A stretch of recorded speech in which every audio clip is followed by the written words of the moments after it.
everyone. So today we are going to start a chapter from your book Footprints Without Feet, and the name of the chapter is The Midnight Visitor, and the writer is Robert Arthur, who writes mostly detective mysterious stories, and this is also one. Before going to start, I want to tell you the main characters of the story. First one is Ausable. Ausable is a secret agent. Fowler is a writer, and the villain of this story is Max. The story circulates among these three only. So let's see the chapter. Ausable did not fit any description of a secret agent Fowler had ever read. Following him down the musty corridor of the gloomy French hotel where Ausable had a room, Fowler felt let down. It was a small room on the 6th and top floor, and scarcely a setting for a romantic adventure. Now here, musty means damp smell. Let down means disappointed, and scarcely means small amount. Adventure, all of you know, thrilling. So here, Ausable. Fowler has come to meet Ausable, who is staying in the 6th floor of a French hotel, and he is following him in the corridor, which is stinking, which has a smell, that is damp kind of smell. And following him, he has come to the room where Ausable is staying on the 6th floor of that hotel. So now Ausable is disappointed. Ausable let down. Ausable is disappointed. Why he is disappointed? Because he was imagining some kind of romantic adventure. He kind of some kind of romantic setting. What kind of romantic setting we will know as the story unfolds. So he seems to be very disappointed. Ausable was, for one thing, fat, very fat, and then there was his accent. Though he spoke French and German passably, he had never altogether lost the American accent he had brought to Paris from Boston 20 years ago. Now here, passably means average. So accent, all of you know, the way of speaking particular language when you are staying in some particular place. So the way of speaking English by me will be different from that of an American or an Englishman from London. So in that way, Ausable is an American, and he has come to Boston. He has come from Boston. Boston is in America, and he has come to Paris some 20 years ago. But he has not forgotten his native language, the native accent. Although he has learned 2 languages, French and German, average he has learned, he cannot speak very much like that of the native people there, because he has come from America 20 years back. You are disappointed, Ausable said wheezily over his shoulder. You were told that I was secret agent, a spy dealing in espionage and danger. You wished to meet me because you are a writer, young and romantic. You envision mysterious figure in the night, the crack of pistols, drug in the wine. Wheezily means giving a kind of wheezing sound, and envision means visualize or imagine. Now, in a story, the writer cannot directly say why Fowler has come to meet Ausable. So it is through the mouth of Ausable that he is unfolding the story.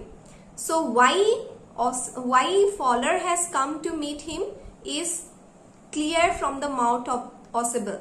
So you are disappointed, he said, because I am a fat man. And you might have not been imagining a fat man to be a secret agent, because a secret agent looks thin, something very crafty looking, but I am not like that. So you might be disappointed. And being a writer, he is a writer, and that is the reason why he has come to meet Ausable, so that he can write some detective or some novel or some kind of prose. That is the reason why he has come to meet Fowler. Meet Ausable.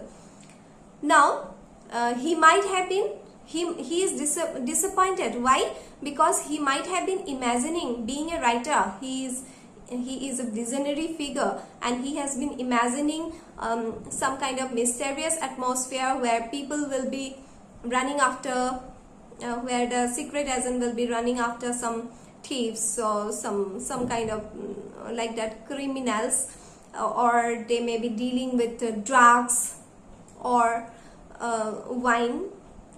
So this kind of atmosphere he was imagining, but it is not there, and that is why he is disappointed. Fowler is disappointed. Moreover, Ausable is a fat man who doesn't look like a secret agent.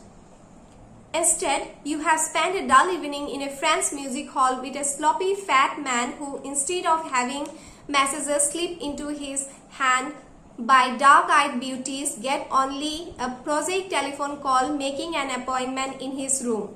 You have been bored. The fat man chuckled to himself as he unlocked the door of his room and stood aside to his frustrated guest in enter. Now, what he says, it is an extension of the earlier paragraph. So he continues to say why he is disappointed, because he has spent time in a very dull kind of room with a man who is not even very beautifully dressed in a disciplined way. He has been dressed carelessly. Besides, he is a fat man, and as Fowler is imagining, there is no beautiful ladies with dark eyes who is coming to give some secret messages to Ausable. Instead, he is getting only an ordinary telephone call where he has booked some kind of appointment with someone.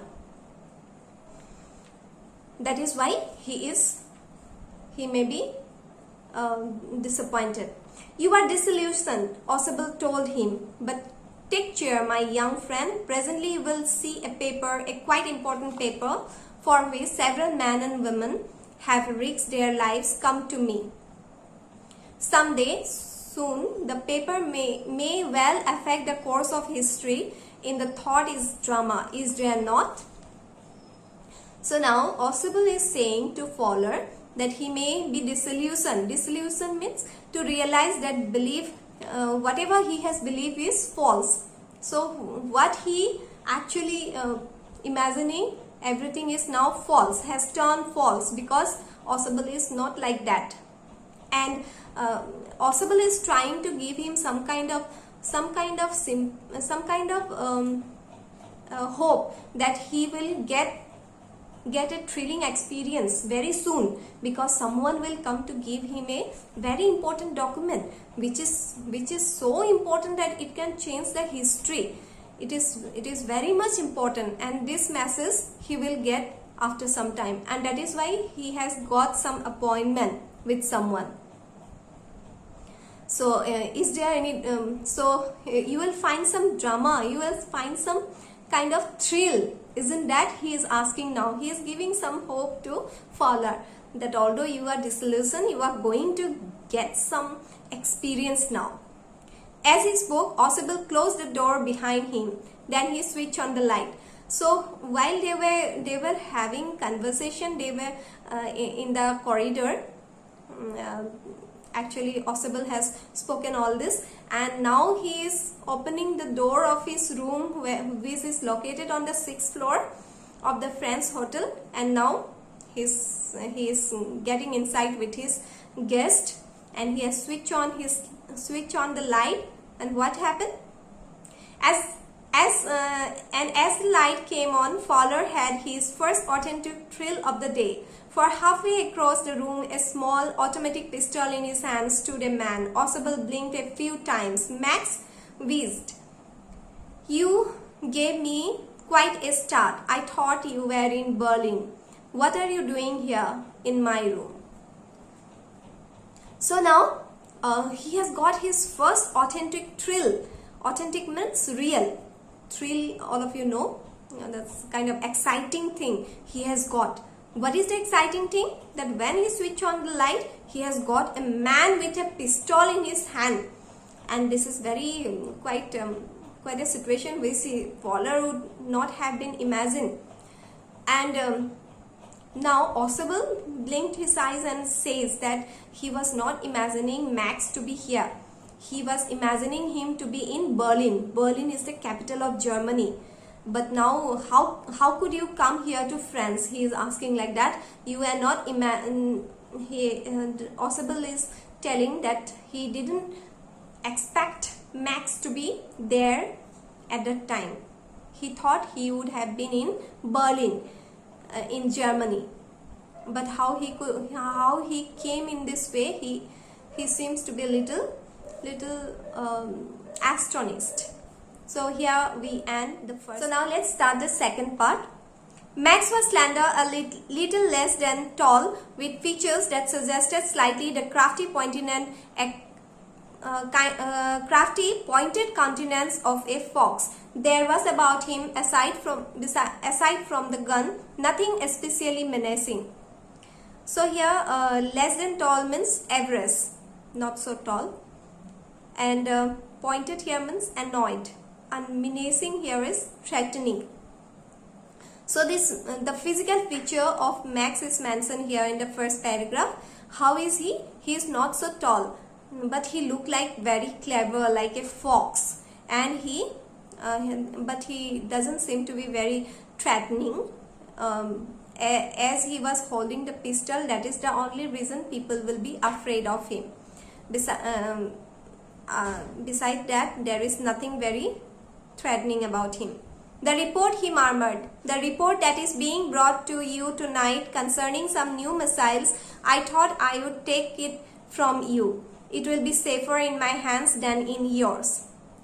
So now, as Ausable was speaking of some document which can change the history. So it is regarding missile, as we come to know from the mouth of here Max, the character which has been introduced here.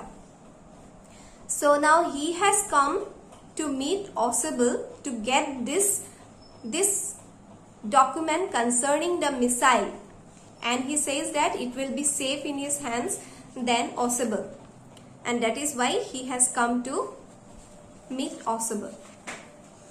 Ausable moved to an armchair and sat down heavily. I am going to raise the devil with the management this time, and you can bet on it. Now, raise the devil means to make a noisy disturbance. So Ausable seems to be very angry, and he says that he will complain to the management by shouting. Because he is now very much angry. He seems to be very angry. He said grimly, he is seriously. Grimly means very seriously he is saying that he is going to complain to the management. What is the reason? This is the second time in a month that somebody has got into my room through that nuisance of a balcony. Nuisance means disturbance. So what he says, that somebody has come from that balcony second time. Second time means Max has come second time. Someone has come earlier from that balcony, and that is the reason he seems to be very unhappy. Fowler's eyes went to the single window of the room. It was an ordinary window against which now the night was pressing blackly. Pressing blackly means coming. Blackly means black night. It is the moon is not there maybe. That's why it is a black night, and from the window you can see the black night, because Max is actually looking at the window now. It was an ordinary window. It doesn't look like a balcony, as Ausable has said. Ausable says that someone has come from that balcony second time. But when Max looks at the window, he sees no balcony there. There is a ordinary window. Balcony? Max said with a rising inflection. No, a passkey. I did not know about the balcony. It might have saved me some trouble had I known. Now Max is a little surprised and he says, had I known that there was a balcony, it would have saved my time. I had got a master key from somehow I have got. Means he might have asked some lock maker, key maker to make that master key. That's why he has taken a lot of trouble for that. And he says that had he known that there was a balcony instead of that window, it would have saved some time, some trouble. He would have come from that balcony instead of opening the room with that master key. It's not my balcony, Ausable said with extreme irritation. It belongs to the next apartment. He glanced explanatorily at Fowler. You see, he said, this room used to be part of a large unit, and the next room, through that door there, used to be the living room. It had the balcony which extends under my window now. Now he says that the balcony doesn't belong to him. It belongs to the next apartment. And you know, in some cities there the apartments are very close by, and you can even jump from one apartment to another. You have seen it, some heroes doing it in movies. So similarly, these apartments are very close, and even from the window of the other apartment one can come to enter in the other apartment somehow. So now he is also, Ausable is very dissatisfied, because he says that someone from the next two doors down, someone has come from that window and enters through his balcony and come to his room. It had a balcony which extends under my window now. You can get onto it from the empty rooms 2 doors down. So there is a room which is empty 2 doors down, and from that anyone can come and approach his room through that balcony. And somebody did last month. The management promised to block it off, but they haven't. So he is complaining about the management. They have not yet blocked that balcony. People can still come and disturb me. Max glanced at Fowler, who was standing stiffly not far from Ausable, and waved the gun with commanding gesture. Please sit down, he said. We have a wait of half an hour, I think. So he is commanding, Max is commanding now Fowler to sit down with pointing the pistol. And he says that he has an appointment perhaps of half an hour with Ausable. 31 minutes, Ausable said moodily. The appointment was for 12:30. I wish I knew how you learned about the report, Max. So he is now correcting. It is for 31 minutes. Ausable is correcting because at 12:30 he is going to get the document from someone else. And he is surprised how Max come to know about it. The little spy smiled evilly. And we wish you knew how your people got the report, but no harm has been done. I will get it back tonight. What is it? Who is at the door? So, and now the little spy means Max. Max is very happy knowing that Ausable is imagining how he came there, how he came to know about the report. And somebody is knocking at the door now. Fowler jumped at the sudden knocking at the door. Ausable just smiled. That will be the police, he said. I thought that such an important paper as the one we are waiting for should have an extra protection. I told them to check on me to make sure everything was alright. So now Ausable said that outside it must be police, because he has already asked the police to come, as he was going to get some important document which can even change the history. That's why it needs some protection. And if he doesn't open the door, he has already asked the police to get inside, push the door and get inside, because the door is unlocked. If something happened to him, then at least police will get the document. Max bit his lip nervously. The knocking was repeated. What will you do now, Max? Ausable asked. If I do not answer the door, they will enter anyway. The door is unlocked and they will not hesitate to shoot. So they will not be reluctant to shoot if I don't open it. Now what will you do? He's asking. Max's face was black with anger as he backed swiftly towards the window. He swung a leg over the sill. Send them away, he warned. I will wait on the balcony. Send them away or I will shoot and take my chances. Chances means risk.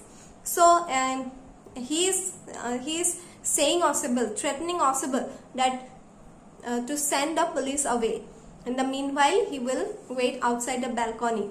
And if something contrary to this happen, then he can even shoot Ausable. He can take the chance. Chance means take the risk. Police may arrest him afterwards, but he doesn't care about all these things.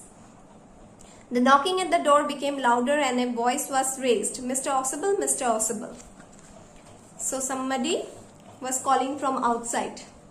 Keeping his body twisted so that his gun still covered the fat man and his guest, the man at the window grasped the frame with his free hand to support himself. Then he swung his other leg up and over the window sill.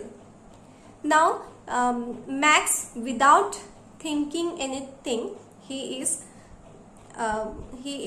going outside. One leg already outside, another leg also outside. Just he was looking at Ausable pointing the gun and his legs are outside without seeing anything, whether there is a balcony or not. Already he has a doubt whether that is an ordinary window or a balcony, but this time also he is not looking at it, because now he is very much tense. Police was waiting outside.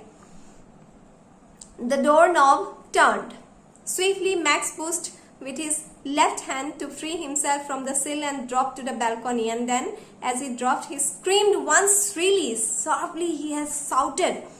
So as the doorknob turned, as the door is open, he jumped from that from that window. Actually there was no balcony. He was jumping from that window without knowing it. He thought there was the balcony. The door opened and the waiter stood there with a tray, a bottle and 2 glasses. Here is the drink you ordered for when you return, he said, and set a tray on the table. Deftly means skillfully, uncorked, opened the bottle and left the room. So the waiter came, opened the bottle very dexterously, very skillfully, because they are expert in doing so, and he went out. White-faced, Fowler stared after him, but he stammered. Stammered means to speak with pauses. This is stammering. The police. So Fowler is now very much astonished. Where is the police? This is a waiter. There were no police. Ausable's side, only Henry, whom I expecting. So now he is clearing his doubt that it was not police. Only Henry the waiter. He was waiting for him. But on that man out on the balcony, Fowler began. No, said Ausable, he won't return. You see, my young friend, there is no balcony. So now Fowler still he is thinking that Max will come back, but Ausable says he will not come back because there is no balcony.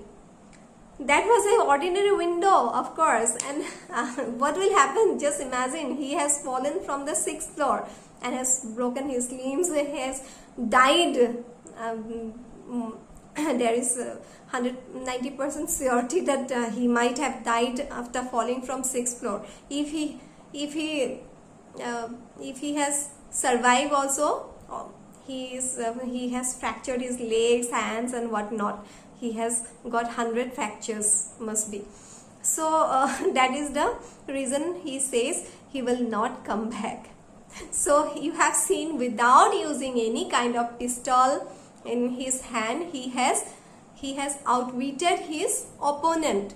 So Ausable, although he doesn't look like a secret agent, he has very exceptional power. He is indeed a spy, as secret agent in true sense of the term. Although his physical feature doesn't match, he is from his his nature, he is really, he is. And that is why, without using any kind of pistol like James Bond or Sherlock Holmes or Miss Maple, you might have seen these detective stories, he has outwitted without any word, without any weapon, only by using in creating a situation, he has trapped his victim, he has trapped the opponent. So that is the beauty of the secret agent, and that is the beauty of the author, Robert Arthur, how he has presented the story. So thank you for today.